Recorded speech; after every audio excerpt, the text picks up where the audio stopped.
Parcel? Talaga mas inuna mo pa ang parcel mo kaysa sa mahalagang araw ng anak mo? Ano? Ganito mo gusto mag-celebrate ng birthday ang anak natin, ha? Walang handa, walang kuryente? Ano ba naman? Kaya pala pigil na pigil ka sa akin na papuntahin si na mama dahil sa ganito. Ako yung napapahiya eh. Iisipin nilang wala akong naibibigay sa pamilya natin. Hindi ko naman sinasadya. Dumating kasi yung mga parcel eh. Magagamit naman natin yun kapag nag 4 years old na si Choy Choy. Dahil para yun sa kwarto niya. Talagang mas inuna mo yung plano kapag 4 years old na siya kaysa ngayong 1-year-old siya? Nilaktawan mo pa talaga tong taon niya na to? Hindi ba napag-usapan na natin na tigilan mo na ang pag-order mo? Tantanan mo na yung mga lintik na sale na free shopping na yan. Hindi ka naman yung binibigyan ng discount eh. Dahil binibigyan ka lang niya ng gastos. Ano ba naman? Ano ba? Tigilan mo na yung online shopping mo. Inilulubog lang tayo sa hirap niyang pagiging gastador mo. Ang mga misis ang karaniwang inaasahan sa pagbabudget ng pera sa bahay. Ngunit paano kung siya mismo ang magiging dahilan ng pagkakalubog ng pamilya? Gaya ni Roslyn na sobrang gastador.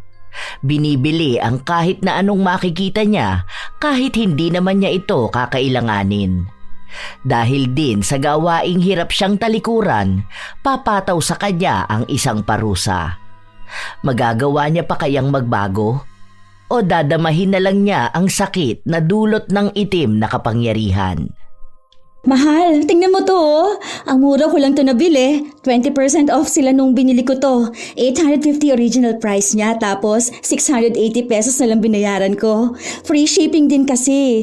'Di ba? Ang mura lang. Ano naman yan? Bakit nag-order ka na naman? Hindi bang sabi mo sa akin na iiwasan mo na ang panay order? Para saan ba yan? Magagamit ba natin yan dito sa bahay?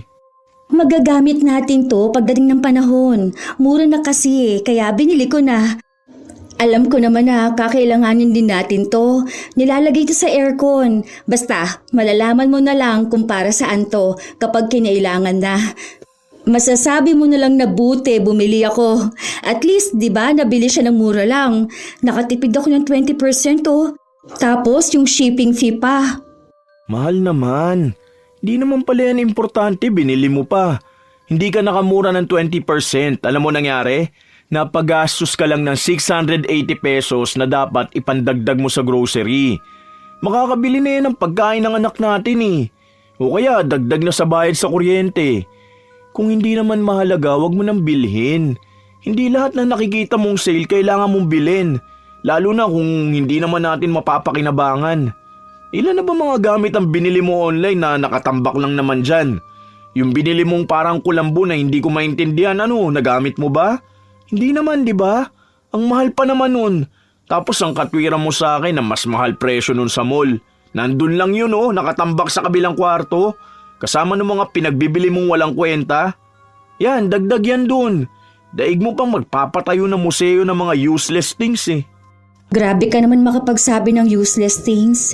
Hindi ko naman bibili ng mga yan kung hindi kailangan eh. Saka nung binili ko naman yun, naka-sale at naka-free shipping. Alam mo naman na hindi ako gagastos kung walang sale. Saka yung iba naman doon, nagamit na natin ah. Binili ko ang mga yon para in case na kailanganin natin yun.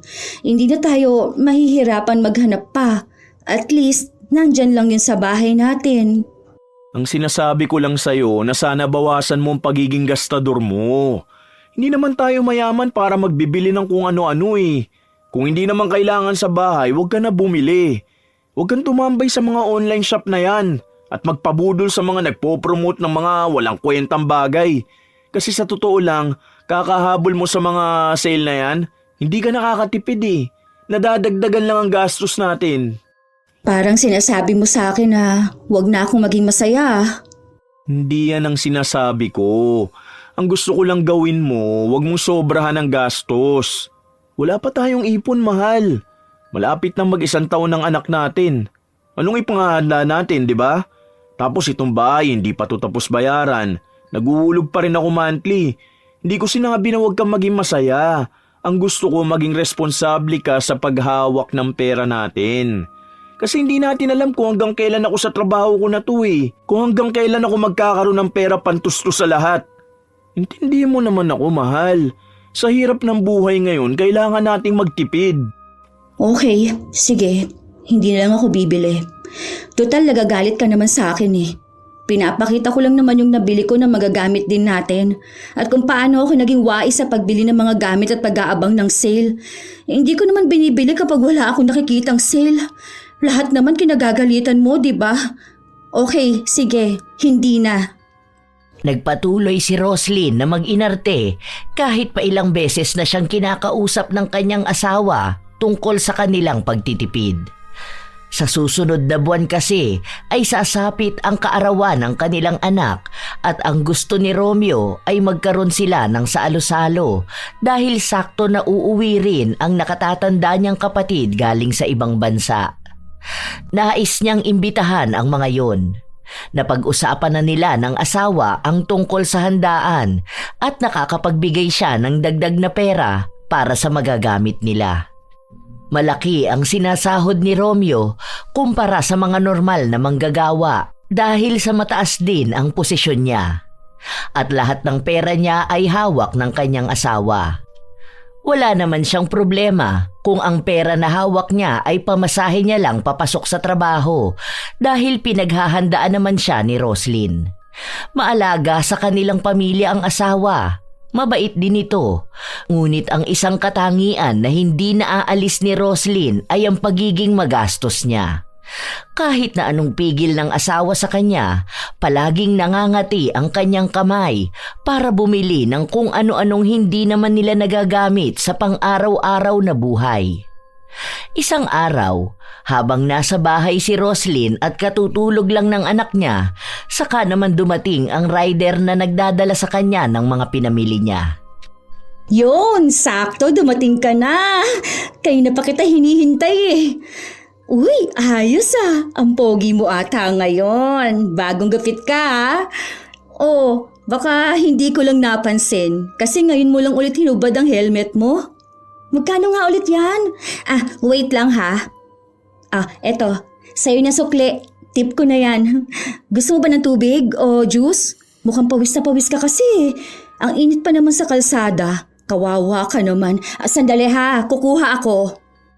Matapos mabigyan ng inumin ni Roslyn ang rider, dumating naman ang kanyang ina. May dala itong isang plastic na mukhang naglalaman ng pagkain. Oh, ano yan? Bakit ang dami atang dumating na parcel?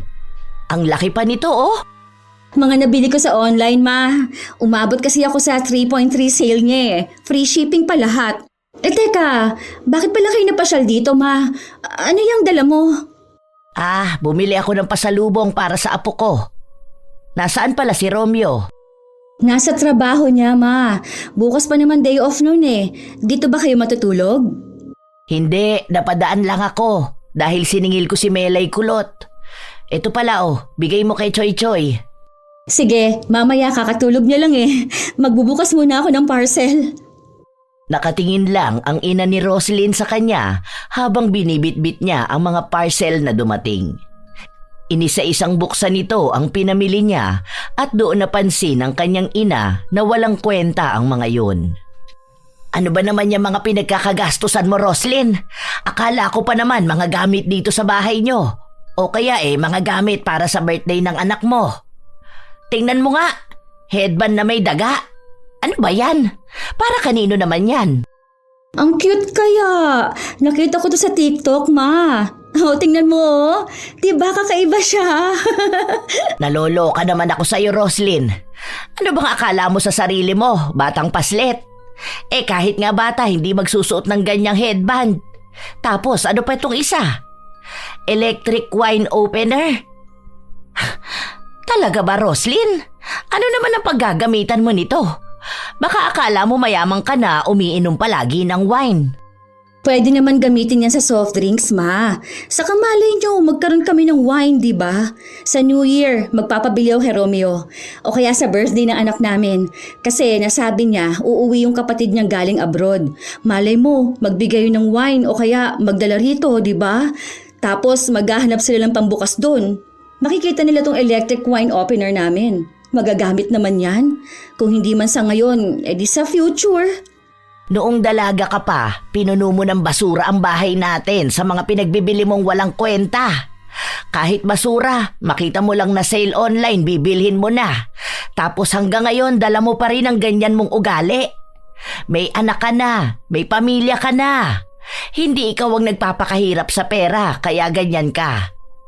Maawa ka naman sa asawa mong nagkakandakuba na maibigay lang ang pangangailangan ng pamilya nyo. May anak ka na, Roslyn. May mga binili naman ako para sa kanya eh. Ito ang glow-in-the-dark na medyas. Diyos ko po, anong gagawin ng anak mo sa medyas na yan? Malamang ipasusuot ko sa kanya sa birthday niya. Saka kapag nag-aaral na siya, pwede niya itong magamit. Yung mga binibili ko, mukha lang kasi itong walang kwenta sa ngayon. Pero kapag dumating na yung araw na kakailanganin na, dun lang makikita yung halaga. Ang hilig mong bumili ng mga bagay na balang araw masisira lang din naman. Tingnan mo ang mga gamit mo nun sa bahay, di ba? Sabi mo magagamit mo sa future. O nasa na ngayon? Nasa basurahan na lahat. Kung hindi na gumagana, sobrang naluma naman na sa taguan. Hindi lahat ng tingin mong magagamit mo bibilhin mo. Tandaan mo, may anak ka na at mabilis lang ang panahon. Kapag yan nag-aral na, mahihirapan kayo niya mag-budget kung wala kayong ibang iniipon kundi ang mga basura mo. Ikaw ang babae, ikaw dapat ang may alam sa pagbabudget. Sus, makaluma na yung ganyan Stereotyping. Stereotyping ka dyan. Akala mo naman alam mo ibig sabihin yan. Basta, pinagsasabihan kita ngayon dahil alam ko ang ugali mong pagiging gastador. Buti sana kung may saysay ang binibili mo kaso wala namang pakinabang. Makita mo lang na sale, hala sige, bilhin na kasi magagamit naman kapag kailangan. Tapos itatambak na lang hanggang sa mabulok na. Sayang na ang pera. Sa halip na makatipid dahil nga sale, napagastos naman dahil hindi naman gagamitin. Tigilan mo na yung ugali mong ganyan. Roslyn, isipin mo ang pamilya mo at ang ikabubuti nila. Para naman talaga sa ikabubuti nila tong binibili ko Tingnan mo tong mga to Magagamit to ng anak ko kapag nasa high school na siya. Ay nako, ako ang nai-stress sa sobrang advance mo mag-isip. Mag-iisang taon pa lang ang anak mo, bumili ka na ng gamit niya pang high school. Hindi ba ang sabi ninyo sa akin na planuhin ko ang future niya? Ibang pagpaplano sa future ang sinasabi ko. Kumbaga, kung paano kayo mag-savings para kapag tumuntong na sa kolehiyo ang anak nyo, makakapasok siya sa maayos na universidad. Kung bibili ka ng gamit na tingin mong malaking tulong sa hinaharap, sana gold ang binili mo. Buti pa yon, tataas ang value. Pwede nyo pang maging emergency fund. Ay ang mga gastos mo, hindi mo naman yan maibebenta ng mas mahal kapag dumating ang araw. Ngayon pa lang, mababa na ang value niyan at basura na yan sa future. Kahit pang emergency fund, hindi mo yan magagamit. Dahil sino bang gustong bumili ng walang kwentang bagay, ha? Maliban sa'yo. Si mama naman Kasiyahan na nga lang din to ng tao. Kasiyahan yan sa mga nagbebenta dahil may nabubudol silang tanga na kagaya mo. Hay! Nai-stress ako sa'yo. Gusto ko ipalo sa ulo mo yung mga pinamili mo Makauwi na nga at baka makatikim ka pa sa'kin. Kawawa ang asawa mo sa'yo. Kung ano ba namang swerte mo sa pagiging responsable niya, siya namang minalas niya sa pagiging gastador mo. Hay, patawarin na lang talaga. Tumataas ang presyon ko sa'yo. Agad na ring umalis ang ina ni Roslyn at wala siyang ibang naging pakialam maliban sa patuloy na pagbubukas ng mga pinamili niya. Bago umuwi ang asawa niya, itinago niya ang mga yon sa kabilang kwarto. Wala siyang ibang iniwan na ebidensya na maaaring magpakita na may mga binili na naman siya. Ang sabi niya kasi sa kanyang asawa, hindi na ulit siya gagastos kung hindi naman nila kailangan. Nang kinagabihan noon ay nagluto na rin siya ng pagkain nila para kapag uwi ng asawa niya ay nakahain na ang lahat. Sa paglipas ng mga araw, patuloy pa rin na may dumarating na parcel si Roslyn at naitatago niya yon sa kanyang asawa. Hindi naman kasi pumapasok si Romeo sa kabilang kwarto at hindi niya alam kung alin doon ang luma at bagong gamit. Ang ipinapakita lang ni Roslyn ay ang mga gamit na pwede sa bahay nila. Hanggang sa isang araw, napansin ng asawa niya ang isang kalat sa ilalim ng lamesa. Ano yan, mahal? Parang sa mga parcel mo yan, di ba? Ganyan yung dinadala ng JNT Rider eh. Parang trash bag. May order ka na naman ba? Wala. Noong nakaraan pa yan, di ba bumili ako ng air purifier? Hindi ko pala nalinis agad. Ano lang yan, mga punit-punit lang yan doon sa balot. Bukas pa ako maglilinis. Gagamitin ko na yung vacuum. May binili ka bang vacuum? Ang sabi mo nung nakaraan, nasira na yun ah. Oo, di ba? Nagpaalam ako sa'yo nung sahod mo na bibili ako para mas madali ako makapaglinis. Pumayag ka kaya nun? Kailan yun? Di ko maalala. Kasi ang naalala ko lang na pumayag ako nung bumili ka ng mga gagamitin para sa decoration sa birthday ni Choy Choy. Yun lang ang naalala ko. Ay, tumatanda ka na ata talaga kaya hindi mo maalala. Pinakita ko pa nga sa'yo yun. Tapos nagtanong ako kung anong kulay ang gusto mo. Tapos sabi mo, ako nang bahala. Ay, mukhang stress ka na sa work mo. Yan ang sabi nila. Magiging makakalimutin daw ang mga tao kapag na-stress sila sa work. Ay, okay ka lang ba, mahal? Oo nga, baka hindi ko lang matandaan. Dami ko kasing iniisip nito mga nakaraan eh. Dumagdag pa kasi yung problema namin dun sa dati naming accountant.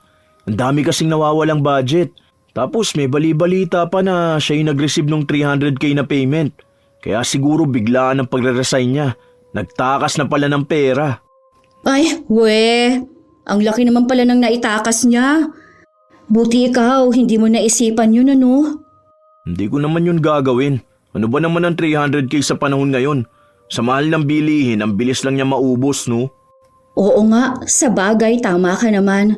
Ilang parcel lang yan, ubos na ang 300k niya. Lalo na kung kasing gastos mo yun. Buti nga ngayon, napipigilan mo na ang sarili mong gumastos sa pagbibili ng mga walang kwentang bagay eh. Dahil lang sa nakasale. Pagpatuloy mo lang yan, mahal ko.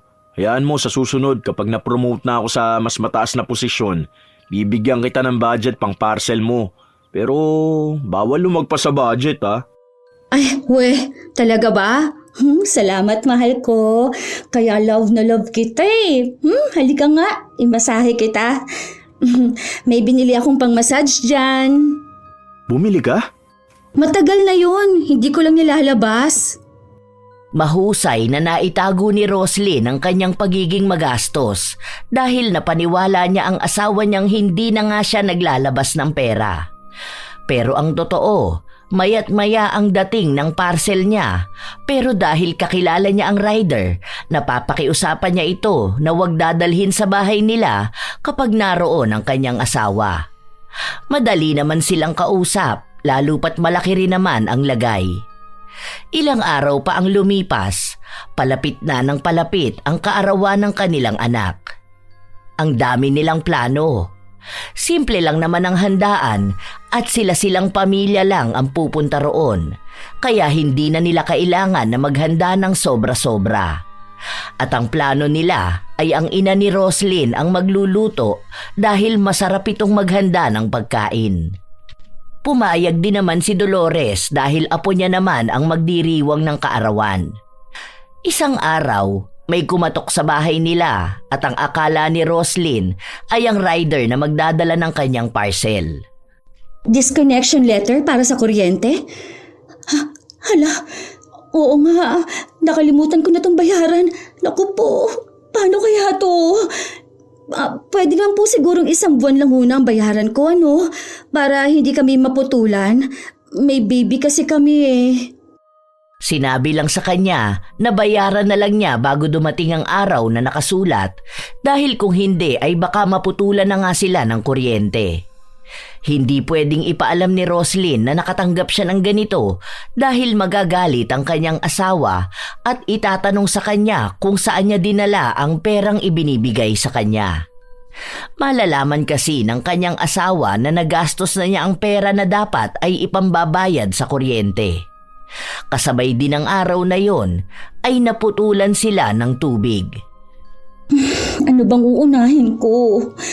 Kung magbabayad ako ng kuryente at tubig, kukulangin ang pera ko. May parating pa naman akong parcel. out for delivery na yun eh. Mamaya lang darating na yun eh. Ano bang dapat kong unahin? Kaso putol ang tubig ngayon. Mas mura naman yun. Kung sa kuryente naman, aabot pa yun sa sahod ni Romeo. Pwede na yun. Ito na lang munang tubig para may pambayad ako sa parcel. Inilihim ni Roslyn ang problemang yon sa kanyang asawa. Hindi rin naman nakarating kay Romeo dahil masyado na siyang maraming problema sa trabaho para isipin pa kung anong nangyayari sa bahay nila. Buong sahod naman niya ang hawak ng kanyang asawa kaya kampante siya na nababayaran lahat ng bills at nakakabili ng pagkain nila. Isang linggo bago ang kaarawan ng kanilang anak, nagpunta si Dolores sa bahay nila para itanong kung kailan babalak ni Roslyn na magbigay ng perang pambili ng panghanda. Pinag-uusapan namin ni Romeo ngayon na baka mag-order na lang ng pagkain. Kasi naisip niya rin na baka mapagod ka. Nahihiya rin naman kami, ma. Bakit kayo mahihiya? Apo ko naman yon. Kahit na mapagod pa ako sa pagluluto. Mamaya makapag-order kayo dun pa sa hindi masarap magluto. Naaalala mo yung pinagbilhan natin ng pagkain noon? Hindi ba muntik pang mapanis ang pansit?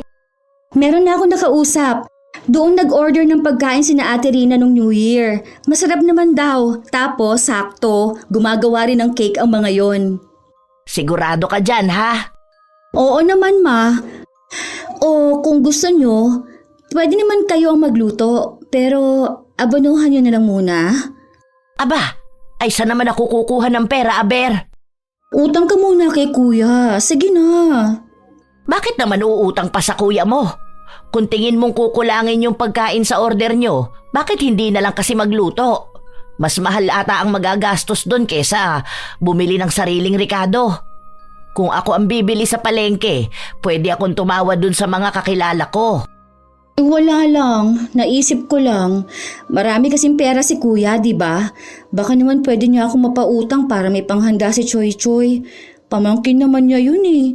Ang sabi niya nga sa akin, magpapadala siya ng laruan eh. Pero nung sinabi ko na perahin na lang, ayaw naman niya. Alam mo naman na kuripot ang kuya mo pagdating sa pera. Magpapadala yon kung gusto niya, pero madalas damit o laruan para sa anak mo. At anong pinagsasasabi mo dyan na para sa handa? Hindi ba may itinabi naman kayong pera? Nako, wag mong sabihin sa akin, Roslyn, na nagastos mo ang ipanghahanda sana ng anak mo. Ano? Nagastos mo ba? Hindi naman sa ganon, ma. Kasi Kasi ano? Kasi may parcel ka na naman parating. Talagang uunahin mo pa ang gasto sa parcel na yan kaysa sa handa ng anak mo? Ano na lang ang sasabihin ng mga kamag-anak ni Romeo? Anak naman, ilang beses na kitang kinausap tungkol dyan sa mga walang kwentang gastos mo, hindi ba? Alam na ba ni Romeo yan? hindi nga, ma. Huwag mo na lang sabihin sa kanya. Gagawan ko na lang ng paraan to. Tulungan mo na lang akong umutang kay kuya. Babayaran ko naman yun eh. Malapit na kasi ang sahod ni Romeo. Kaso, mauuna yung birthday ng anak namin eh. Hindi pwede ang ginagawa mo. Dapat lahat ng nangyayari sa bahay na to, alam ng asawa mo. Hindi yung nagpapakahirap siya sa trabaho para mabigyan man lang ng maganda at maayos na handa ang anak nyo. Tapos, ikaw, ginastos mo lahat sa mga walang kwentang gamit.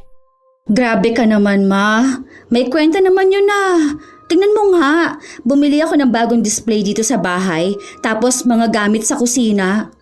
May kwenta na pala sa'yo yung mga ganyan? Sige ka, yung mga display na yan, mangangata nyo ba yan sa birthday ng anak mo? Anong ihahanda mo sa mga bisita nyo? Yung mga aesthetic na platong walang laman, ha? Kasi doon napunta ang budget para sa birthday ni Choy Choy. Simpleng handaan lang naman, ma. Niutang mo na lang ako. Babayaran na lang kita. Ay nako, ayoko ng mga ganyang utang na yan. Malamang tatanungin ako ng kuya mo kung saan ko dadali ng pera. At kapag sinabi ko na sa'yo ko ipapahiram, magagalit yun. Dahil alam na niyang kinukonsinti kita sa gastos mo. At kapag sinabi ko naman na para sa birthday ng pamangkin niya, malamang tatawagan nun ng asawa mo. Wala rin. Malalaman din ni Romeo. Oh, paano mo ngayon ipapaliwanag sa asawa mo na pinambayad mo ng parcel mo yung pera? Aber, sige nga. Anong sasabihin mo, ha? Tapos madadamay pa ako na alam ko na pala ang ginagawa mo tapos kinakampihan pa kita. Tulungan mo naman ako, ma. Ako ang anak mo eh. Dapat lang nakakampi kita. Ay hindi, walang kampihan dito. Kung pwede nga lang na ako nang magsabi sa asawa mo nitong problema mo na to eh. Alam kong excited na yun sa birthday ni Choy Choy. Ewan ko ba dyan sa kakatihan ng kamay mo?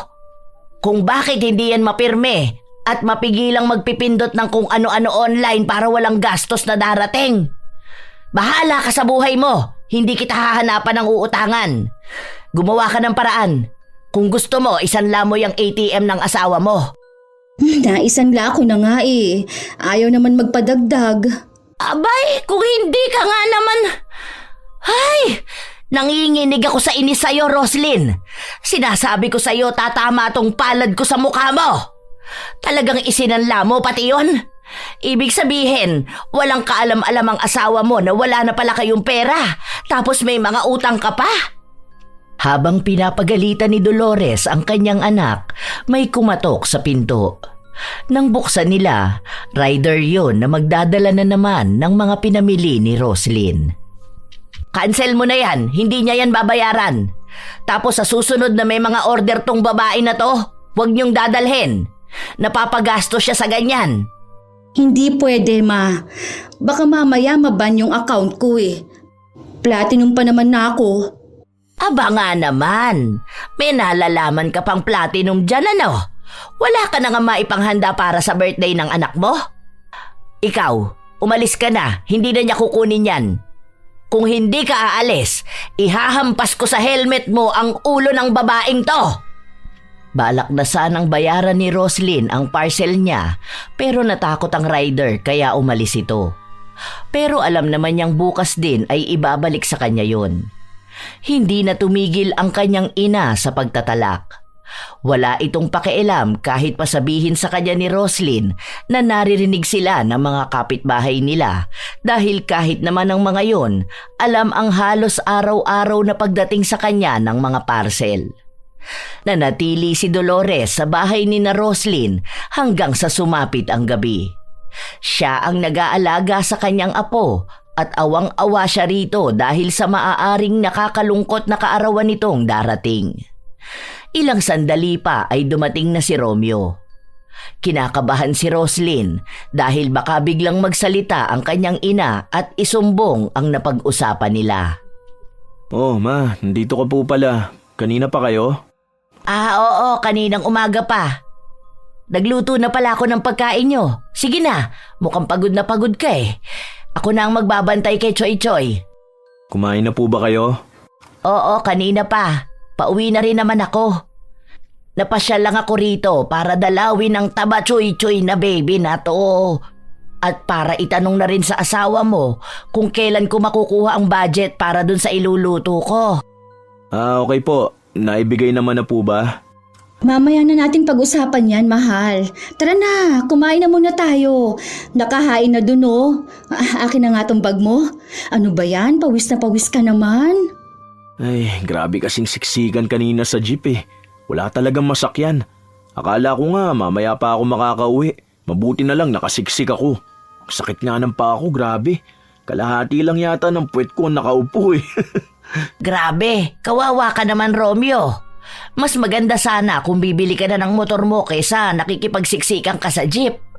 Dagdag pa yan sa oras mo eh. Sa halip na nagpapahinga ka na sa bahay nyo, maghihintay ka pa ng matagal para lang makasakay. Tapos kapag binalas ka pa, halos kalahati na lang ng puwet mo ang nakaupo. Yan na nga po ang susunod na plano, ma. Papatapusin lang muna tong birthday ni Choy Choy. Tapos po, saka ako kukuha ng hulugan ng motor. Konting tiis lang po. Talaga kasing di pa po bayad tong bahay eh. Ayoko naman po na magpatong-patong ang hulugan ko. Baka wala na akong maibigay para dito sa bahay. Grabe ka talaga Romeo. Sana yan din ang naiisip ng asawa mo ano? Yung para sa pamilya nyo at hindi para sa kalat at walang katuturang gamit. Ha? Anong ibig mo sabihin, ma? Wala yan, mahal. Alam mo naman ang mga matatanda kung ano-ano mga pinagsasabi, di ba? Para lang sa mga mag-asawa na advice, ganun. Ay tara na, kain na tayo, kain na pa ako nagugutom eh. Hinintay kasi talaga kita eh. Hubarin mo na lang muna itong uniform mo para hindi ka matuyuan ng pawis. Ang sarap ng luto ni Mama. Mabilis na nalihis ni Roslyn ang isipan ng kanyang asawa sa mga pinagsasabi ng kanyang ina. Habang kumakain sila, bigla na namang nabanggit ni Romeo ang tungkol sa perang gagamitin para sa handa ng kanilang anak. Nasamid pa nung una si Roslyn pero agad din siyang nakainom ng tubig. Oh, okay ka lang ba? Oo, munti ka nang lumabas sa ilong ko yung kanin. Ano, kumusta naman ang work mo? Okay na ba yung problema nyo dun sa may katrabaho nyo na nagtakas ng pera? Bakit iniiba mo ang usapan? Kanina ka pa pabalik-balik ng tanong dun sa nagtakas ng pera. Pero hindi mo sinasagot yung tanong ko tungkol sa ipapaluto kay Mama. Wala, nagtatanong lang naman ako. Saka yung sa ipapaluto natin kay Mama, di ba? Napag-usapan naman na natin yun. Bukas ko pa maibibigay sa kanya yung pera eh. Saka sa Monday pa naman yun eh. Ilang araw pa naman oh. Iniisip ko kasi baka biglang magastos ni Mama yung pera. Di ba? Kung bukas naman siya bibili, ang aga pa. Baka masira lang. Napag-usapan naman namin yun ni Mama kanina. Basta yung sakto lang ay ipapaluto mo ha. Yung sa atin lang. Kasi ang pupunta sa birthday ni Choy Choy si Mama, Papa, Ate at yung bunso kong kapatid. Tapos sa inyo naman si Mama, tapos si Cheska, pupunta rin kamo. Pero kapag tapos pa ng klase niya, tayo-tayo lang naman eh. Alam mo, iniisip ko nga na wag na lang kaya tayo maghanda, ano? Kasi first birthday naman yun. Hindi naman maaalala ni Choy Choy yung handa natin eh. Kahit ano na lang, luto na lang ako ng pansit. Tapos sabihin mo kina Mama at Ate na saka na lang sila bumisita. Kasi mukhang may mga pupuntahan pa ata sila mga kamag-anak nyo eh. Bakit? Simple lang naman ang ipapaluto ah. 2 putahe ng ulam tapos palabok, puto tapos yung cake. Yun lang naman 'di ba? Family dinner lang naman yun eh. Yung pasok lang sa budget natin. Hindi naman kailangan grande dahil tayo lang naman talaga. Tapos picture ganun. Isang beses pa lang kasi nakita ni Ate si Choy Choy nung kapapanganak mo lang. Saka yung pagpunta nila sa mga kamag-anak, kinabukasan pa yun. Malamang uunahin nun dito. May problema ba? Wala naman, nasabi ko lang. Kinakabahan na si Roslyn sa mga susunod na mangyayari. Lalo na't wala siyang pagkukunan ng pera na gagastusin nila. Hindi niya masabi sa kanyang asawa na wala siyang pera. Ayaw naman din siyang tulungan ng kanyang ina kahit na halos magmakaawa na siya. Ang katwiran ni Dolores, dapat si Roslyn ang gumawa ng paraan para maresolba niya ang problema na siya rin naman ang may dahilan. Pili ang mga taong nilalapitan ni Roslyn. Yun lang mga tao na hindi nakakausap ang asawa niya. Pero wala ni isa sa kanila ang may kakayahan na pautangin siya ng halaga na kailangan niya. Hanggang sa may isa siyang kakilala na napakiusapan niya pero kalahati lang ang kayang maipautang sa kanya. Sige, okay na yan. Salamat ha. Ibabalik ko to next month. Promise ko yan, tutubuan ko pa.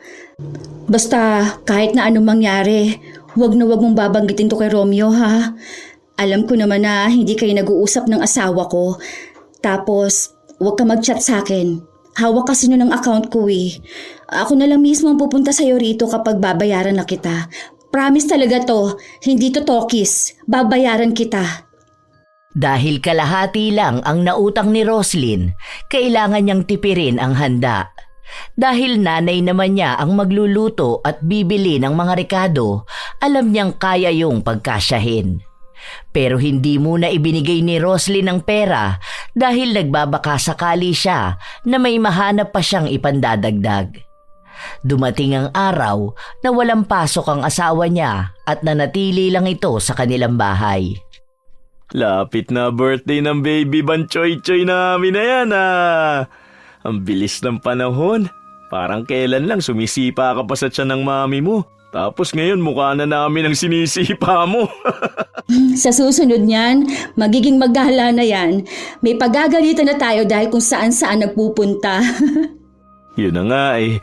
Tapos kung magkakaroon pa siya ng ading, no? Ading agad? Baby pa natin yan eh.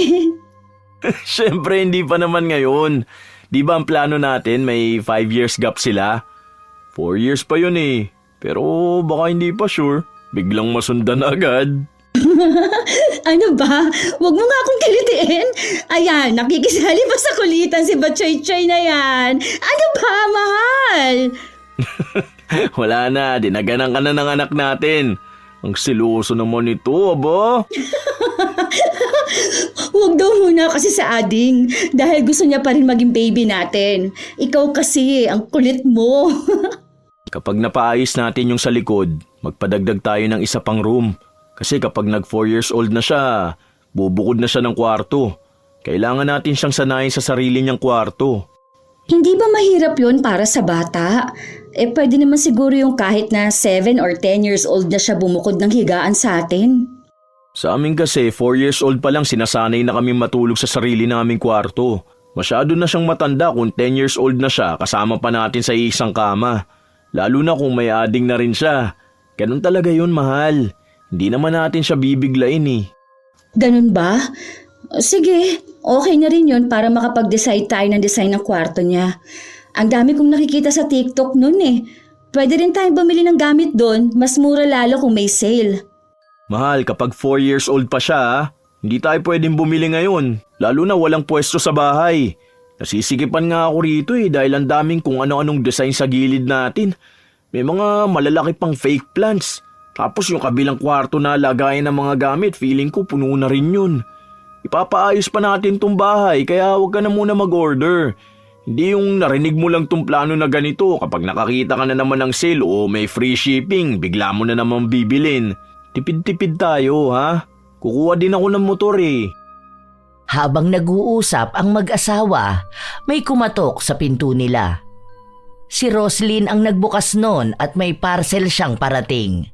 Ibang rider ang naghatid sa kanya kaya hindi nun alam na kapag walang pasok si Romeo ay hindi siya pwedeng dalhan ng parcel. Kuya, balik ka bukas ha. Andito kasi ang asawa ko eh, hindi niya alam yan. Bigyan kitang malaking tip bukas, promise. Magpanggap ka na lang na hindi yan sa akin, okay? Si Bianca ba? Ay, doon yung bahay. Nakikita mo yung may kotse na kulay pula? Sa unahan noon may tindahan, tapos may green na gate. Doon nakatira yan. O kaya, itanong mo na lang kapag nasa tindahan ka na. Kilala naman nila yan. Sige na kuya, alis ka na. Bukas mo ibalik yan mga tanghali, okay? Sumunod din naman ang rider sa utos niya. Matapos nun ay bumalik siya sa loob ng bahay kung saan naabutan niya ang asawa niya na nakikipaglaro pa rin sa kanilang anak. Ano raw yun? Wala. Nagtatanong lang kung saan ang bahay ni Bianca. Bagong rider din, hindi pa kabisado rito. Akala ko naman may parcel ka na naman.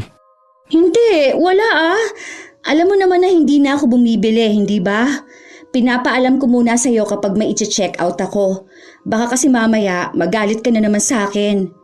Wait lang, magluluto muna ako ng merienda natin. Napansin ko kanina na parang wala na tayong bigas. Hindi ka pa ba bumibili? Hindi pa. Kasya pa naman yan hanggang sa sahod mo. Saka na lang din ako mag-grocery kapag sahod mo na ulit. Minsan kasi hindi ko maharap, lalo na ang kulit ni Choy Choy. Nakakabili lang ako kapag pumupunta rito si Mama. Wala naman akong pasok ngayon, ako na mag-grocery. Ay hindi, wag! Wag na. Kasi nga day off mo ngayon, di ba? Dapat magpahinga ka. Deserve mo naman magpahinga, mahal.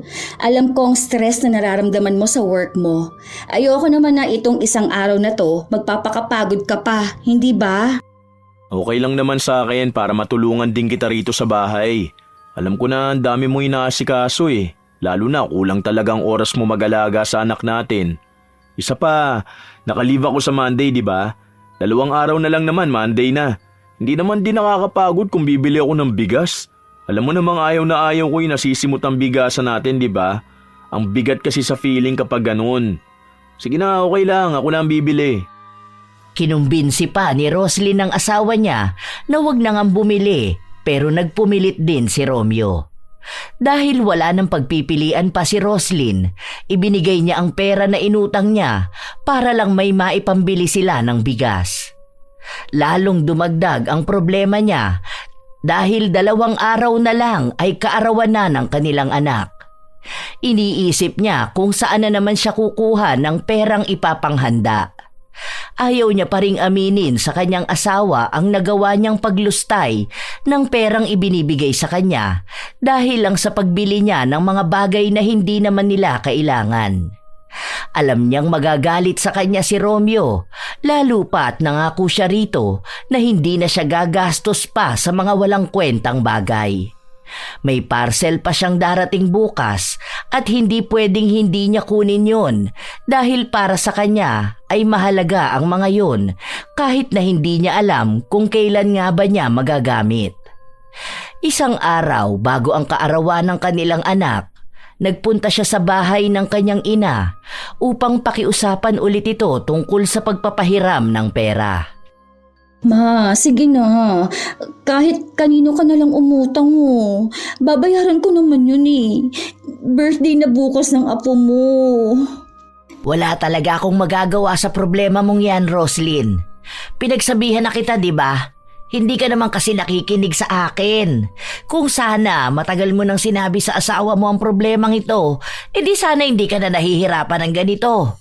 Baka siya pa pwede pang makaisip ng paraan. Ang tigas kasi ng bungo mo eh. Ilang parcel na ang dumating sa'yo, tapos ayaw mo pa ring tigilan.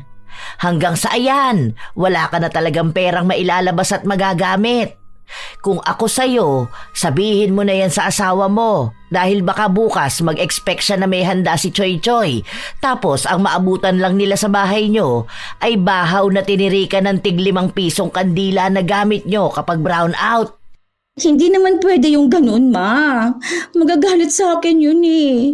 Lalo na uuwi yung ate niya. Tapos yung mama at papa niya pupunta pa sa bahay. Aba, mas maganda yata yun para malaman nila ang kalagayan nyo. Bahala ka na sa buhay mo. Hindi kita matutulungan. Maging masama na lang akong ina para sa'yo, pero kapag ganyang problema na ikaw ang may kagagawan, dapat lang na ikaw ang humarap niyan. Hindi pwede yung sa tuwing gagawa ka ng kalokohan sasaluhin kita. Matanda ka na, may pamilya ka na, kaya umakto ka bilang asawa, hindi bilang pabigat na gastador ng pamilya. Kahit naiyakan ni Roslyn ng ina, ayaw talaga siyang bigyan ng tulong. Palagi lang sinasabi sa kanya na sabihin na kay Romeo ang tunay na nangyayari.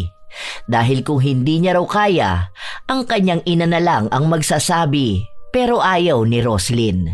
Kaya wala na siyang ibang nagawa kundi ang tanggapin na mag-aaway sila ni Romeo kapag nalaman nitong wala na nga silang kapera-pera. Kinabukasan ay maagang nagising si Roslyn, hindi dahil sa kanyang aasikasuhin, kundi dahil sa problema na alam niyang mangyayari mamaya. Ang aga mo, mahal. Gising ka na pala. Oo, di ba susunduin ko sina mama? Okay ka lang ba? Masama ba ang pakiramdam mo? Oo eh. Parang ang bigat ng katawan ko ngayon. Nahihilo rin ako. Halika nga rito, umupo ka muna. Uminom ka na ba ng gamot? Baka kasi hindi ka na nagpapahinga eh. Sana kapag tulog si Choy Choy, sinasabayan mo. Hindi yung kilos ka ng kilos dito sa bahay. Kaya mo ba o gusto mong dali na muna kita sa ospital? Tawagan ko muna si Mama Dolores para ipakuha si Choy Choy.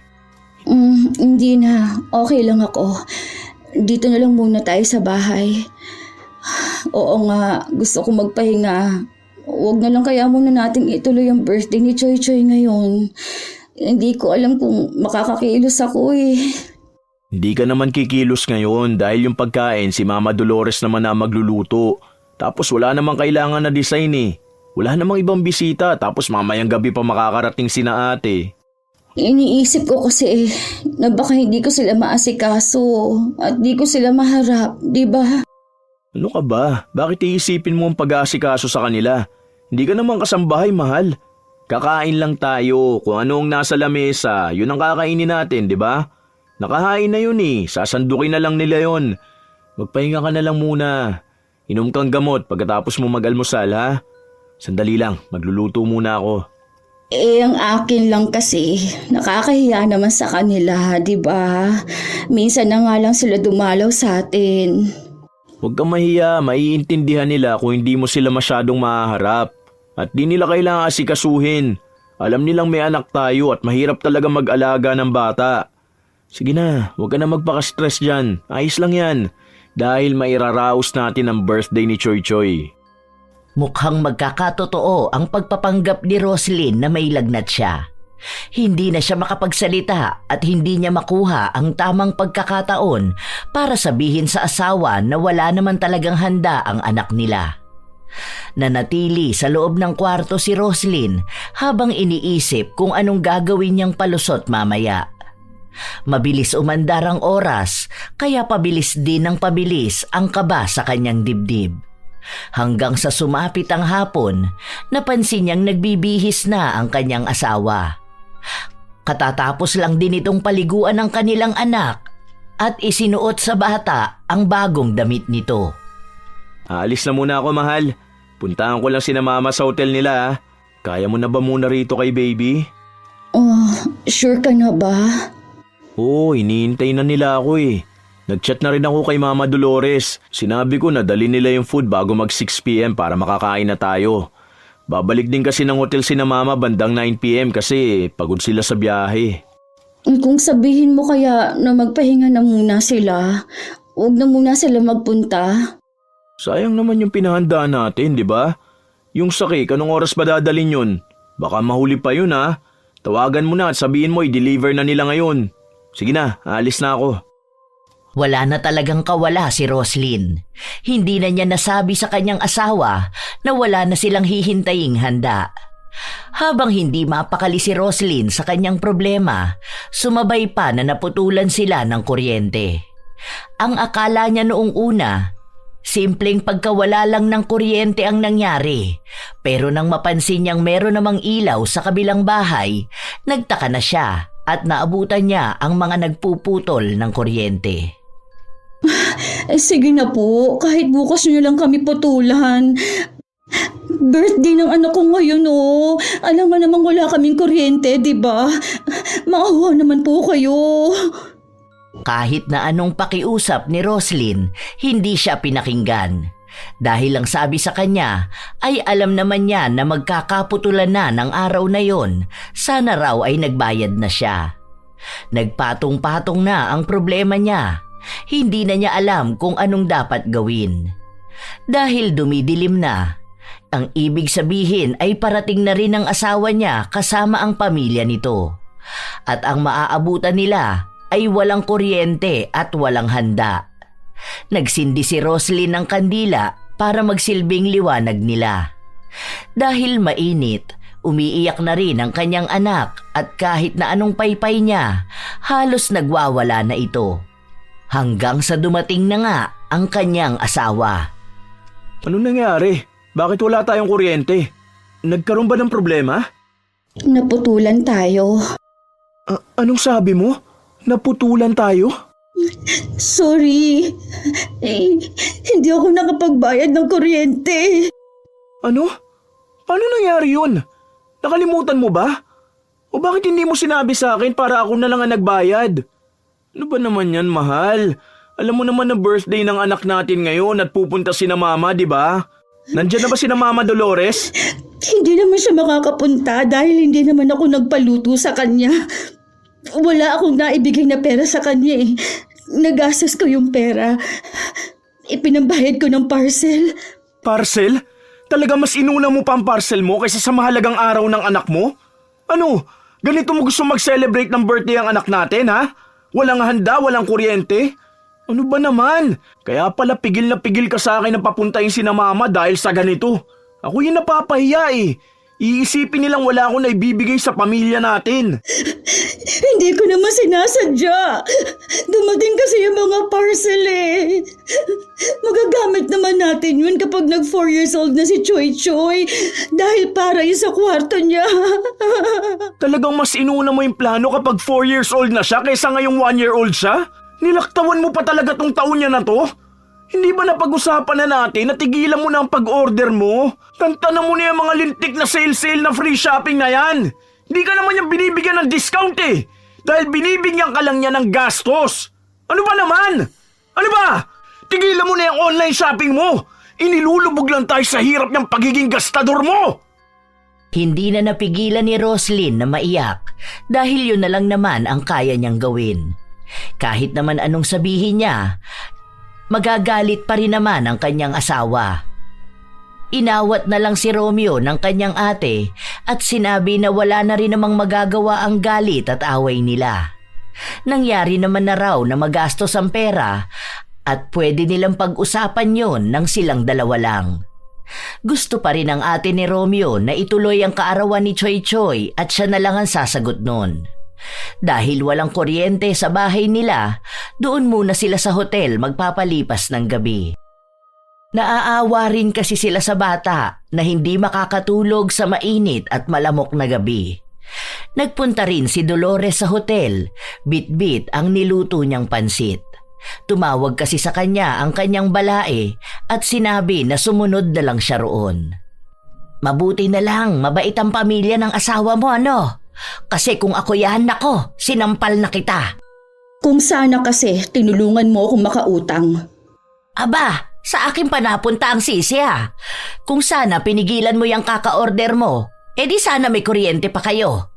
Kasalanan mo yan, sana matuto ka na dyan sa nangyari sa'yo. Huwag kang manisi dyan. Hindi mo pa sinabi sa asawa mo ah.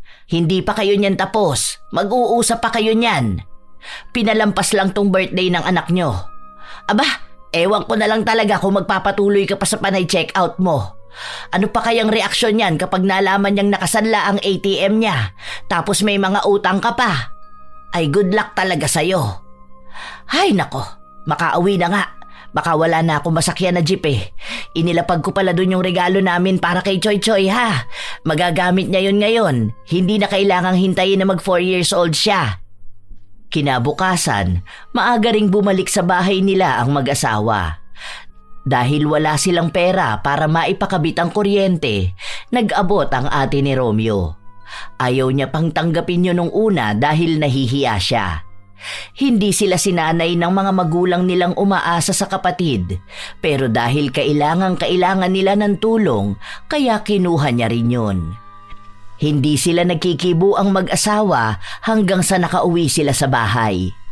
Hindi rin muna pumasok sa trabaho si Romeo dahil gusto niyang pag-usapan nila ang mga nagiging padalos-dalos na paggastos ng kanyang asawa nang hindi niya alam.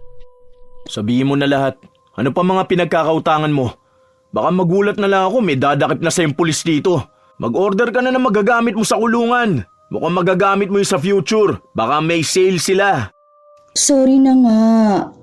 Hindi ko kailangan ng sorry na yan. Ang tinatanong ko kung ano pang mga utang mo. Yung doon kay Linda, tapos yung nakasanla mong ATM.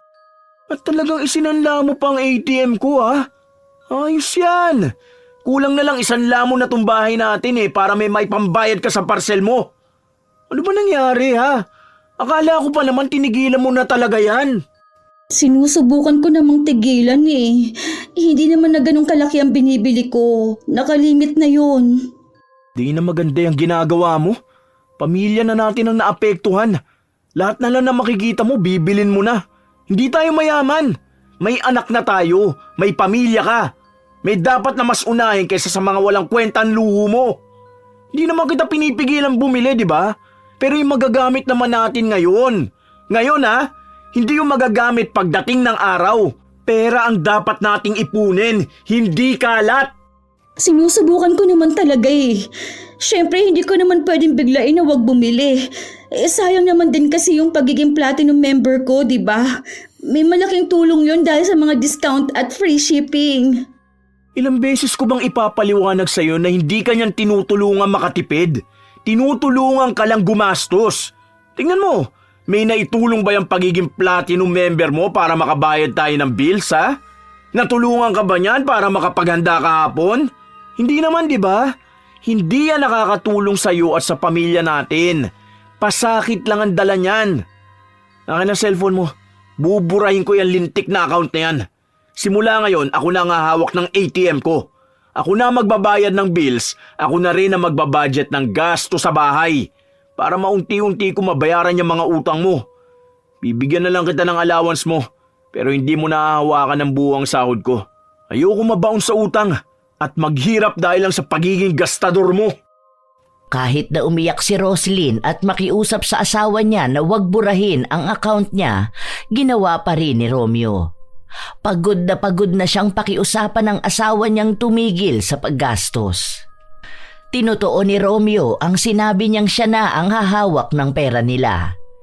Nagbibigay lang siya kay Roslyn ng sapat na pera para kung sakali na may bigla ang gasto sa bahay. Lalo na at silang dalawa lang ng anak nila ang naiiwan. Sapat naman ang mga pinamili niyang pagkain kaya wala na siyang iba pang hahanapin. Pero kahit na ganon, nagagawa pa rin ni Roslyn na magtago sa kanyang asawa sa pamimili niya ng mga bagay na walang kwenta. Ilang buwan pa ang lumipas, hindi pa rin maalis-alis ni Roslyn ang ganong ugali. Hanggang sa pinag-aawayan na naman nilang mag-asawa ang ginagawa niya. Pati ang kanyang ina, mangilang beses na siyang pinagsabihan pero tila ba walang ibang pinakikinggan si Roslyn kundi ang kagustuhan niyang gumastos. Hanggang sa dumating ang isang araw na nagkasakit ang kanilang anak at kinailangan nila itong dalhin sa ospital. Nakiusap na ako kay Mama Dolores na kung pwede ka muna niyang samahan dito. Biglaan din kasi itong training namin eh. Nagpaalam na ako pero hindi ako pinayagan dahil ako lang ang pwedeng pumunta. Okay lang naman, Romeo, kasi nakausap ko naman na yung doktor. Pwede na rin umuwi bukas si Choy Choy, pero kailangang obserbahan. Bibili na lang ako ng vitamins niya. Mas maganda rin kasi kung sa bahay na lang siya para mas maaalagaan din. O sige, o etong ATM. Bukas na papasok ang sahod ko. Alis na ako mamayang gabi, ikaw na muna umawak niyan ha. 3 days ako mawawala. Yung bayad ng bills. Tapos baka wala na tayong bigas, bumili ka na rin. At yung mga kailangan ni Choy Choy. Yung mga kailangan lang ha. Nakahawak na naman ng pera si Roslyn at para na naman siyang nawawala sa kanyang sarili. Sa halip na gawin ang utos ng kanyang asawa, nadala na naman siya ng kanyang emosyon nang makakita siya ng bagay na sale sa mall. Bumili siya nito nang di iniisip kung saan nga ba niya gagamitin. Hanggang sa nagtalo na naman sila ng kanyang ina. Ano bang utak ang meron ka naman, Roslyn? May sakit ang anak mo at bumabalik na ang tiwala sa'yo ng asawa mo para hawakan ng pera nyo. Tapos ayan ka na naman. Ano namang gagawin mo dyan sa gamit na pangkotse? Di wala nga kayong sasakyan. Balak na namin mag-ipon para makabili ng sasakyan, Ma. Tingnan mo, ang cute nito. Ilalagay ito sa likod para kung uupo doon si Choy Choy. Ay, ewan ko sa'yo. Bahala ka na dyan sa buhay mo. Pagod na akong pagsabihan ka. Ikaw ang magbantay dyan sa anak mo. Hindi kita tutulungan. Bahala ka na kapag nag-away kayo ng asawa mo dahil sa ginagawa mo. Ewan ko na lang kung di ka umiyak dyan kapag iniwang ka ni Romeo at makakita ng babae na matipid at kayang maghawak ng budget sa bahay. Galit na umalis si Dolores, bit-bit ang mga damit niya. Hindi niya sinabi kay Romeo na uuwi na siya. Ayaw rin kasi ni Dolores na makaapekto ang problema na yon sa ginagawang trabaho ni Romeo, lalo pat naghihintay ito ng pagtaas ng kanyang ranggo sa trabaho. Ilang araw pa ang lumipas, araw-araw nang nagtatalo ang mag-asawa dahil sa patuloy na gastos na ginagawa ni Roslyn. Dumarating din sa punto na gusto nang makipaghiwalay ni Romeo pero iniisip niya ang kalagayan ng kanilang anak. Kaya pinipilit niya pa rin na magbago ang kanyang asawa kahit hindi niya sigurado kung darating pa ba ang araw na mangyayari yun. Hanggang sa isang araw, nagising na lang si Roslyn na ang daming butlig sa kanyang kamay. Baka naman allergy yan. Ano bang kinain mo? Nangangati ba yan? Tingnan mo, namumula pa. Oo, sobrang kati niya. Wala naman akong ibang kinain. Maliban doon sa ulam natin na tamban, di ba? Baka nga dahil dun. Uminom ka ng cetirizine. Ang kati sobra. Hindi ko mapigilang kamutin. Baka naman may kumagat dyan. Huwag mong kamutin, baka magsugat yan. O ito, uminom ka muna ng gamot. Tignan natin kung gagaling yan. Kapag hindi na, magpunta na sa ospital para ipatingin. Walang nagbago sa nararamdaman ni Roslyn. Sa halip na gumaling ito, mas lalo pang lumala hanggang sa hindi na siya makahawak pa dahil nangangati ito at natatakot din si Romeo na baka mahawa pa ang anak nila. Dahil hindi naman pwedeng si Romeo ang mag-aalaga sa anak nila, pinakiusapan na naman niya ang biyenan niyang bantayan si Choy Choy at kung pwede na doon na lang muna siya sa bahay nila manatili. Dahil wala silang ibang maaasahan kundi siya lang. Sa halip daw na magbayad sila sa kukuning yaya, kay Dolores na lang sila magbabayad. Hindi naman tumanggi si Dolores. 1 buwan na ang lumipas, kahit na anong gamot ang ipahid nila, walang epekto ito kay Roslyn. Pakakainin ko muna ang anak mo tapos kumain ka na rin ha? Ay, nagsabi pala si Romeo na late siyang makakauwi ngayon dahil may inaasikaso raw siya sa opisina nila. Ma, tingin ka nga sa online kung may mabibili doon na mga pamahid para sa ganito. Ang lala na kasi nitong nasa kamay ko, oh. Hindi na rin ako makahawak masyado ng cellphone. Dali na, ma. Tapos kapag maganda yung review, order mo ko. Aba, talagang hindi mo gustong tigilan ng pagiging gastador mo, no? Alam mong dapat na gawin? Huwag lang yung mga butlig sa kamay mo ang gamutin mo. Huwag yung pangangati na dulot niya ng problemahin mo. Alam mo ang mas malala na problema mo? Ang pagiging makati ng kamay mo sa pagbili ng mga walang kwentang bagay. Baka kaya ka nagkakaganyan dahil kailangan mong bigyan ng leksyon. Subukan mong isipin ang ibang bagay sa buhay mo. Huwag kang magpakakulong sa gastos. Sana malaman mo na may iba pang mas masayang bagay kaysa sa pagbubukas ng parcel. Matagal na ring hindi nakakagasto si Roslyn sa mga pagbili niya ng mga walang katuturang gamit. Dahil hindi niya masyadong mahawakan ang kanyang cellphone, kaya wala siyang ibang nakikita na mag-uudyok sa kanya sa pagbili. Habang tumatagal, pakiramdam niya ay lumulungkot din ang buhay niya. Yon ang pinakamahabang panahon na hindi siya nakagastos.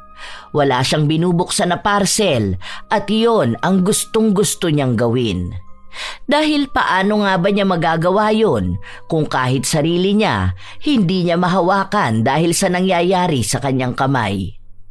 Habang walang pasok si Romeo, nasa kwarto siya kasama ang kanyang asawa. Papasalo ko na lang tong bahay. Tapos kukuha tayo nung upa na kahit maliit lang, swak naman sa budget natin. May nakita na akong bahay pero hindi kasya lahat ng gamit natin eh. Lalo na yung mga pinagbibili mo na nasa kabilang kwarto. Mahalagang gamit lang ang bibit-bitin natin. Paano naman yung mga gamit ko na yun? Sayang naman yun. Magagamit natin yun pagdating ng araw.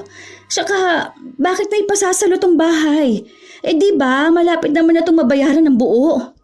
Hindi nakakayanin kung babayaran pa natin to kasi may nakausap na akong doktor na pwedeng tumingin dyan sa kamay mo. Mukha kasing seryosong sakit na yan. Malaking halaga yung magagamit. Baka taon pa ang abuti natin sa pag-iipon kung sabay-sabay lahat ng gastos natin. Wala naman tayong ipon. Lahat puro labas ng pera. Wala tayong dagdag na income. Kaya naisip ko na sakripisyo na lang muna tong bahay. Saka na lang ulit ako kukuha kapag magaling ka na. Baka doon pwede na ulit makapag-ipon. Kung makakaipon na nga talaga. Huwag na natin iwan tong bahay. Tapos yung mga gamit ko pa. Mas mahalaga ba talaga sa iyo yung mga gamit mo na yon? Sobrang bigat na ng buhay natin. At yung mga pinagbibili mo na yon, hindi man lang tayo matulungan para kahit paano gumaan-gaan ang problemang pinansyal natin. Kapag nakikita ko ang mga yun, nagpapaalala lang sa akin kung gaano karaming pera nasayang dahil sa mga yun eh. Na kung susumahin, sana malaki ang ipon natin ngayon. Kaso wala eh. Hindi ko alam kung bakit yun ang inipon mo. Magagamit natin yon balang araw. Maniwala ka sa akin. Ang balang araw na yan ngayon na mismo. Nung binili mo yung mga yun 2 years ago, ang sabi mo magagamit natin balang araw. Ngayon ito na ang isa sa balang araw. May nagamit ba tayo? Wala naman, di ba? Kasi ikaw lang ang nag-iisip na magagamit yun dahil lang sa sale yun. Mahal, pagod na akong paulit-ulit na sabihin sa'yong hindi lahat ng tingin mong kailangan mo talaga. Bago mo pagkagastusan, pag-isipan mo mabuti. Dahil lahat ng gastos mo sa walang kwentang bagay, malaking epekto sa atin. Hindi tayo matutulungan ng walang kwentang bagay balang araw. Ang gagawin niyan, pahihirapan lang ang buhay natin balang araw. Yun ang totoo. Hindi na alam ni Roslyn kung ano ang sasabihin niya, lalo pat baka sa itsura ng kanyang asawa ang pagod na nararamdaman nito. Pasan niya ang lahat ng problema. Sa trabaho, sa bahay nila, sa gastos at lalo na sa kanya. Doon niya lang unti-unting napagtatanto ang mga pagkakamaling nagawa niya. Naging tahimik lang si Roslyn, naghihintay ng mga susunod na gagawin ng kanyang asawa. Hindi pa sila nakakalipat ng bahay pero pinipili na ni Romeo ang mga dadalhin nilang gamit. Pili nga lang ang mga yon at itatapon na ang mga luma at di naman nila mapapakinabangan. May panghihinayang kay Roslyn lalo na't naiisip niya ang perang pinambili niya roon. Naisip niya na tama nga sila. Sa mga walang kwentang pinagbibili niya, ginawa niyang basura ang pera nila. Isang araw, nakatulala lang si Roslyn sa loob ng kanilang kwarto hanggang sa pumasok ang kanyang ina. "Oh, bakit nakatulala ka naman dyan? Huwag mo sabihin na nag-iisip ka na kung paano ka mag-o-order online. O may out for deliver ka ngayon?" Hindi, Ma. May iniisip lang ako tungkol sa mga sinabi ninyo sa akin. Ngayon ako awang-awa talaga sa asawa ko. Kasi yung puyat niya, pagpapakahirap pumasok sa trabaho at yung mga stress niya. Lahat yun, ginawa ko lang basura. Kasi yung pera na dapat na sa magandang future namin at ng anak namin, ginastos ko nang hindi man lang nag-iisip. At bakit naman bigla mo yang naisip, ha? Kasi itong bahay na to, na hinuhulugan niya at ilang pawis ang binuhos niya para makuha to. Tatalikuran niya para lang mapagamot niya ako. Iniisip niya na gagaling ako. Kahit pa masakit sa loob niyang bitawan tong bahay namin. Tapos ako, wala akong ibang inisip kundi kung paano ko itatago sa kanya ang mga parcel ko. Ang problema ko lang kapag nauubusan ako ng voucher para makakuha ng free shipping. Ang asawa ko, pinoproblema kung paano niya kami mabibigyan ng komportableng buhay. Ako naman ang may dahilan ng problema niya dahil dito sa nangyari sa kamay ko. Alam kong hirap na siya sa trabaho niya. Tapos uuwi siya sa bahay na nahihirapan din sa sitwasyon ko. Wala man lang akong naitulong sa kanya. Puro sama na lang ng loob ang bitbit ko. Puro na lang problema. Mabuti naman at alam mo na ang maling nagawa mo. Alam mo anak, ang swerte mo sa asawa mo. Kasi hindi lahat ng babae makakakilala ng kagaya ni Romeo. Tapos ang ginagawa mo lang, sinasagad mo yung pagmamahal niya sa'yo. Awang-awa rin ako sa kanya dahil ilang beses na siyang umiyak sa akin. Dahil hindi na niya alam ang gagawin sa'yo. Kung paano niya kakausapin na tulungan mo naman siyang mag-ipon o kumilos para sa kinabukasan ninyo. Hindi kanya pinapagtrabaho dahil gusto niyang maalagaan mo ang anak niyo.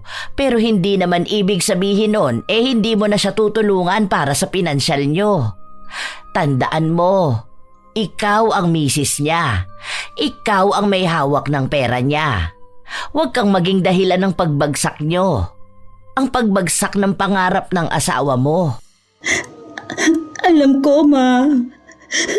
Ngayon naiintindihan ko na ang sinasabi niyo. Alam ko na kung ano ang dapat kong gawin. Kung ano ang dapat kong unahin. Diba, hindi mo naman ikamamatay kung wala kang parcel. Mas ikamamatay mo pa kung wala kang ipon. Nang kinagabihan nun at umuwi na si Romeo, todo ang paghingi ng tawad ni Roslyn.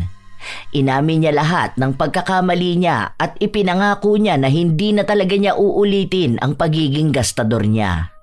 Palagi niyang pag-iisipan ng higit sa 2 beses kung kailangan ba niya ang bagay na yon bago bilhin. Kung magagamit nga ba nila o hindi. Magiging wais na rin siya para matulungan ang asawa na makapag-ipon at makapagpundar ng tunay na gamit na kakailanganin nila sa kanilang pang-araw-araw na buhay. Nang gabi rin na yon, kinausap ni Dolores si Romeo. Hindi na po talaga kaya, ma. Nakausap ko na rin yung sasalo ng bahay. Hinihintay na lang niya yung approval ng loan niya. Ayoko rin naman pong makita na nagkakaganyan ng asawa ko. Kasi paano niya maaalagaan ang anak namin? At paano siya makakakilos na maayos? Basta, wag mo na munang isuko ang bahay, ha? Tutulungan ko kayo para gumaling si Roslyn. Sayang itong bahay nyo, lalo na't ang daming alaala dito. Ipangako mo sa akin, ha? Hindi ko po maintindihan ang ibig niyo sabihin pero sige po, tatry ko. Kaya yun nasabi ni Dolores ay dahil nais niyang ipaalis ang mahinang kulam na pinagawa niya para kay Roslyn. Gusto niyang iiwas ang kanyang anak sa pagiging magastos nito, kaya ang ginawa niya ay nakiusap siya sa isang mangkukulam na gumawa ng ritual para mapatigil ang kanyang anak. Wala siyang intensyon na pahirapan ng sobra. Gusto niya lang na matuto si Roslyn sa mga mali niyang ginagawa sa pagiging magastos. At nangyari na nga yun. Inilihim ni Dolores sa kahit kanino ang ginagawa niya hanggang sa unti-unti na ring gumagaling ang kamay ni Roslyn. Idinadahilan na lang niya ang kung ano-anong erbal na pinapakuluan niya para ibabad ang kamay ng kanyang anak. Hanggang sa tuluyang gumaling na nga ang mga kamay ni Roslyn. At malaki ang pasasalamat nila dahil hindi na nila kailangang bitawan ng bahay. Tinupad din ni Roslyn ang pangako niya na hindi na siya gagastos. Naging mas responsable na siyang asawa at ina. Hindi na niya hinahayaan na may makaligtaan siyang bayarin. Bumibili na rin siya ng pangangailangan sa bahay nila at tinitipid niya lahat para may maitabi sila. Minsan, kapag nakakakita siya ng mga paninda online, hindi na niya pinapansin ang mga yon. Ayaw na niyang maulit ang minsang pagkakamali na nagawa niya. Bumibili pa rin naman siya, lalo na kung kailangan nila sa bahay at para sa kanilang anak. Lalo na ang mga laruan na may kinalaman sa pagtuturo din sa bata. Doon na pagtanto ni Roslyn na kaya naman pala talaga niyang baliwalain ang mga bagay na hindi niya kailangan kahit na gaano pa kalaki ang sale at maibabawas sa presyo. Dahil tama ang sinabi ng kanyang asawa. Sa halip na makatipid siya ay napagastos lang siya. Gumaan ang buhay nila dahil sa pagtigil niya sa paggastos. Nakapundar sila ng motor na magagamit ni Romeo papasok sa trabaho at sa paglipas ng taon, nagpaayos na rin sila ng bahay nila at nakagawa ng bukod na kwarto para sa anak nila. O diba, ang ganda ng design ng kwarto ni Kuya Choy Choy. Galing talaga ni Mami mag-design. Anong kuya? O bakit? Magiging kuya naman na siya, di ba? Ano ba, mahal? Nakikiliti ako. Ay, ang kulit naman. Teka lang, may tao sa labas. May tumatawag sa atin, oy. May parcel ka na naman yata. Tignan mo nga raw. Ha? Wala akong parcel, ha? Eh, hindi naman ako nag-order ngayon.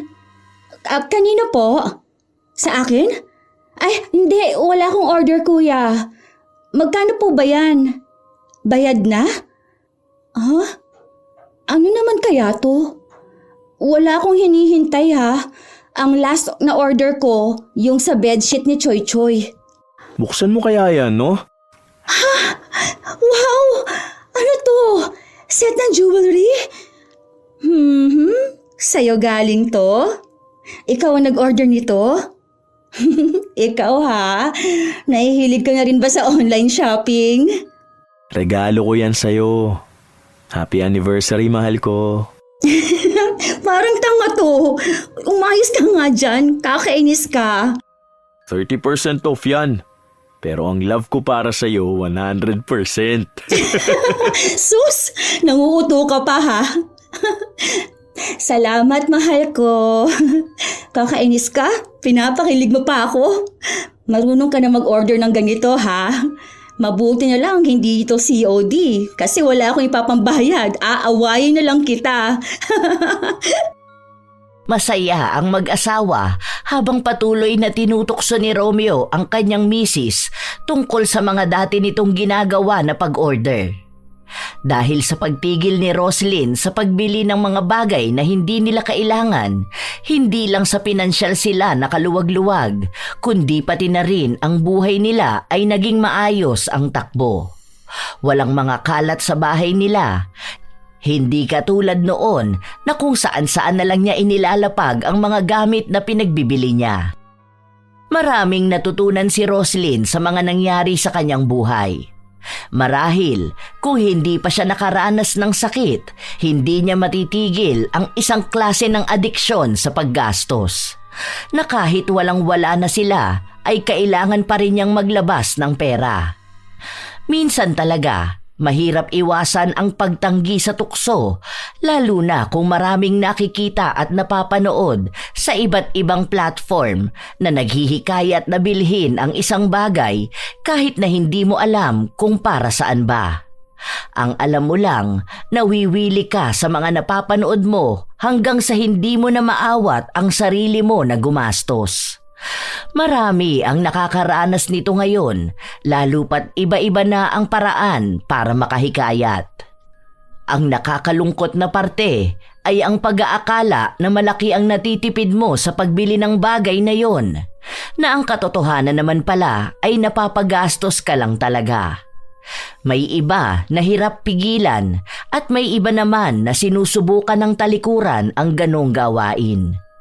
Hindi naman masama ang bumili at gumastos para sa bagay na nais, pero iayon ito sa sitwasyon ng buhay at sa pinansyal.